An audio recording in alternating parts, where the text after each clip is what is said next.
Everybody ready? You can start. She looks like she's. Yeah, he looked out for me. Okay, sorry. Thank you. You good? Yes. All right, good afternoon, everyone. Sorry about the delay. It took a little bit longer than we thought. My name is District Attorney Scott Pearloo. I am the District Attorney for the 21st Judicial District here in Tangipahoa Parish. Behind me is Assistant District Attorney Matthew Belser. He and I were in the grand jury proceedings this morning. The grand jury heard from two witnesses regarding this matter this morning and returned true bill indictments. First against Daniel Wayne Callahan, 9/13/87 date of birth. The grand jury reported true bill indictments, 2 counts of first-degree murder for the murder of Callie Joe Brunette and the murder of Aaron Brunette, 1 count of aggravated kidnapping of a child, and 1 count of second-degree kidnapping. With respect to Victoria Cox, the grand jury returned true bill indictments of 1 count of first-degree murder, 1 count of aggravated kidnapping of a child, 1 count of second-degree kidnapping of a child, and 1 count of accessory after the fact first-degree murder. We presented testimony, lasted about 2 hours. As I said, the grand jury heard from 2 members of law enforcement regarding the investigation, and the indictments which I referred to were returned. We hope to have Mr. Callahan and Mr. Cox and Mrs. Cox here for arraignment at some point in the near future. When, I can't tell you, but that's our hope, to have that done as soon as possible. Questions? What have the conversations been with the other prosecutors in this case, and where do you think stand with working with the folks in Mississippi and the federal government? I have spoken to the district attorney's office in Jackson, Mississippi. Also had a couple of discussions with the United States Attorney in the Eastern District here in Louisiana, New Orleans. I'm not aware of their plans. I take that back. The U.S. Attorney has indicated that they are willing to and want to, I think, prosecute this matter in some respect. I'm not sure about Mississippi. We just felt like, and I still feel strongly, that this is the place where this needs to be handled initially. If we are done and it wants to be done other places, that is of course at their discretion. But this involves, first of all, it originated here. It involves local people here, and I feel strongly that this community deserves the right to have it ultimately resolved and decided here. Just when it comes to when they'll be extradited back to Louisiana, Callahan and Cox, any word on that? No word on that.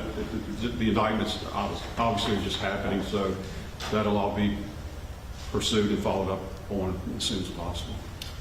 Do you believe the child was killed in Louisiana? Do I believe the child was killed in Louisiana? I really don't want to answer specific questions about the facts. I mean, we feel like, we feel like obviously the investigation and the indictments that followed are appropriately charged. And we think that we have the sufficient facts, obviously sufficient factual background and support to support the indictments. Can you speak about the difference between the aggravated kidnapping charge and the second-degree kidnapping? What's the significance of the difference there? They're just different elements of the crime, that's all. I'll let Mr. Belser maybe address that in a second. Is there anything you want to let the Brunette family know about how you go about this case? I have spoken to the family on a couple of occasions, and they're aware of what we're doing. I'll say that much.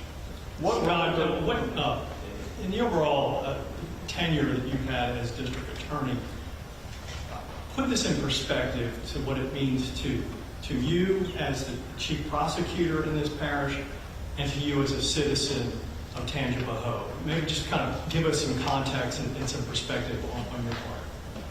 As to what? About the horrific nature of this crime in the overall context of your career and what it means in this community. Well, a lot of the facts have been reported by you guys, and obviously, if this happened anywhere, it would be horrific and tragic. Happening where it did, it's a quiet community. These things don't happen like this very often here, so it's an extremely significant matter. I would expect it's devastating. I know it's devastating to the family.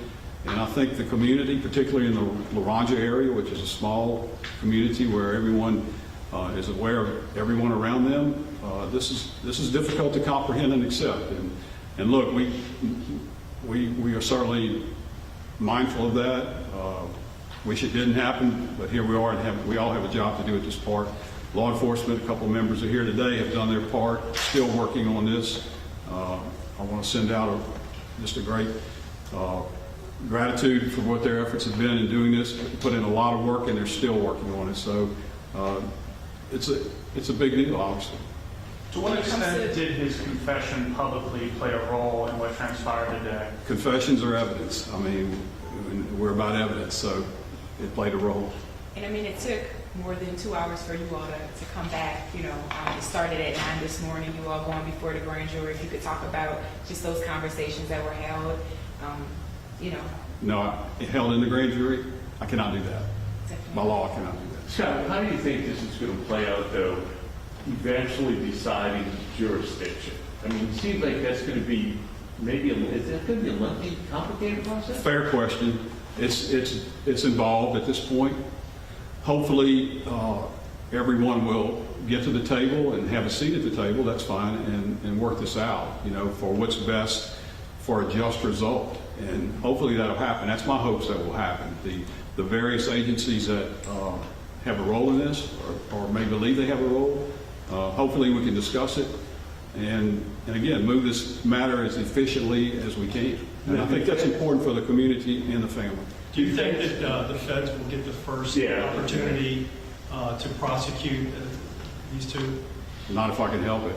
You would like it to come here first? Absolutely. And I think, for my reasons I stated earlier, I think it should be that way.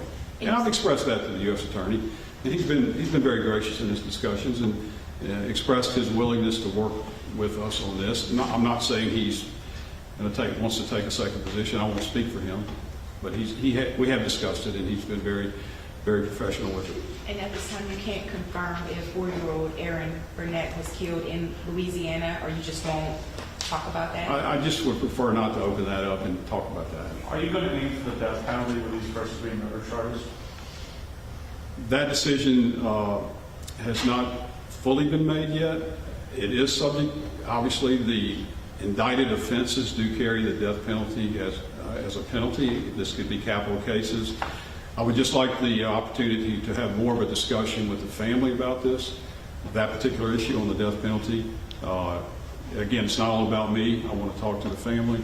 And I think, in fairness, we should wait for the entire investigative file to come from law enforcement and the different agencies involved and review that before we make a decision. It's a big decision. I have my thoughts on it. I'd rather not share those right now, but there's time to do that later. To what role, I mean, he publicly asked, kill me, essentially. To what role did that play in this decision and defending? And what decision, I'm sorry? The death penalty decision, whether or not you're going to push for that. You're asking me what he said, what he supposedly said or did say that He was on has camera? said publicly he wants the death penalty, that he is actively asking to be killed as a result of these crimes. So what role does that play in your decision? None. How important is it for you to make sure this case doesn't drag out? I'd like to think that's important in every case. Again, a lot of those issues and delays are outside of our control. But obviously, in any case, I think any prosecutor will tell you that delay doesn't really help a prosecution. We would like it to move as quickly as we can. But there's going to be a lot of work involved in this, particularly if it's a capital case. That makes it more prolonged and protracted with pretrial discovery and various other issues. When are you when are you hoping to get Cox and Callahan back here in Tangipahoa and put them before the judge to arraign them on these charges? Well, I'd like to do it as soon as possible, but he is apparently located, as law enforcement tells me, in another state right now, being detained. So he has some rights with respect to being sent back to another state. He can waive those rights, and that would make it a lot faster process. We'll see how that happens. But Scott, what would be the process, if you could lay out the process to get him back here from Jackson? well, they will be notified that there's a warrant issued as a result of the indictments today, and there are processes between the various states that we use, and they will use in the event he does not wish to waive his rights or waive extradition back here, Okay. where he's entitled to a hearing to determine if these charges are valid and if he's the proper person to be charged. And that's a little bit of a process to go through that with signatures, different channels, different agencies, and so that could take some time. Could Mississippi fight it? Could Mississippi fight it? You mean the Yeah, agencies yeah. prosecuting or law Yeah, enforcement? no, if they want first crack at him, could they say block him coming back to Kansas? They could say it. I'm sure they could try it. And What would be your while he's recourse? physical. And again, this goes back to, I hope it doesn't come to a turf battle such as that over who gets what first. But certainly, I would hope it would be handled professionally, and the end result would be what's in the best interest of this prosecution for the families and the communities And if it involved. does become a turf battle, and for whatever reason, they say we want to hold him here, do you have any recourse at that point? I don't know. Okay. To that point, how would you describe your conversations? Have they been productive with the other prosecutors? Would you say that they're willing to work with you on this, or how would you explain it? Yes, I think they've been productive and again, professional, and we may disagree on some things, but again, particularly with respect to the U.S. Attorney in New Orleans, he's been very, very nice and professional. Listened to my side of this and my points, and I don't want to speak for him, but I will leave it that there's been good discussions, and again, we don't have to agree all the time, but hopefully it'll work out. And when it comes to the timeline of events, we now know that Callie Burnett was actually killed on Wednesday morning. The children kidnapped Wednesday morning. Did that play any role in the charges today and how you all went about the charges today? I'm not sure I understand. Just the fact that, maybe the crimes could have been, when it comes to the kidnapping, the children being taken to, Jackson, Mississippi, the crime maybe being committed there when it comes to the younger girl. Does that play any role in what happened today? Well, it all plays a role. If I understand you, it all plays a role. I mean, those are a lot of the facts that have been reported by the media. I won't dispute them. So yeah, it played a role. I'm not sure if I'm answering the question. Did you watch his confession? I did not. Are you, do you expect this case to go to trial, or are you hoping, for the sake of the community and the family, that they plead guilty? I'm sorry, what? That they plead guilty? That's not my decision. Your question is what I hope he would? Yes. Well, it would be a lot easier if all people charged with a crime would plead guilty. So I'll leave it at that. Yeah, if he would, but that doesn't happen very often, in my experience. We had a question from the viewer. Could Tangelo afford a first-degree murder trial, meaning that it's a very expensive proposition and it's hard. It's hard to do a death penalty case, and we haven't done it in a while. Yes, I mean, that comes under not really my problem, but I'm not insensitive to it, but that is not a reason to, I would suggest not a reason to pursue it as a capital case if that's the decision made. We could do it. Absolutely. Circling around on the comment, I don't know if the gentleman behind you is in a position to answer questions, but the difference between the aggravated kidnapping count versus the second-degree kidnapping count, what might be the significance and the difference? Matthew, you want to address that? Matthew Belso with the District Attorney's Office. In regards to that, there are different elements that are at play with each of those charges. Also, there are different sentences. Aggravated kidnapping of a child obviously carries a mandatory life sentence. In regards to the second-degree kidnapping, one of those elements is when a victim is physically or sexually abused. We do not feel like we have jurisdiction over some of the events that happen in Mississippi. But we do feel like this allows us to at least bring that in as an element to the charges that we have here. And so that is the strategy that we have taken in regards to that charge. In Mississippi, obviously, they're both charged with sexual battery. Do we have any reason to believe that there was sexual battery here in Louisiana? As prosecutors, we're very limited on what kind of statements we can make pre-trial in regards to the facts of the case. I would have to defer that to the trial on the merits.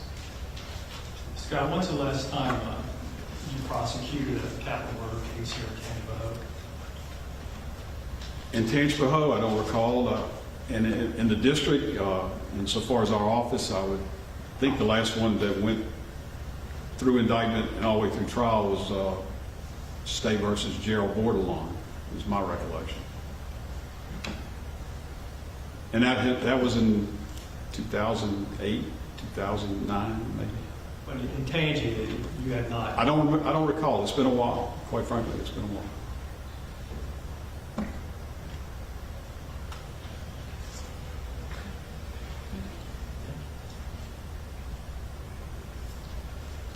Anything else? I'm good. I'm good. Thank you. Thank All right. Appreciate it.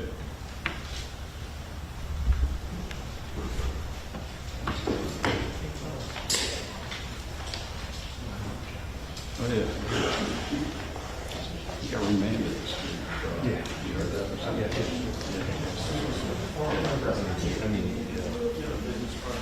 Oh, no, because it was us. That's right. Yeah, no, thanks for thanks, yeah, appreciate it. All right.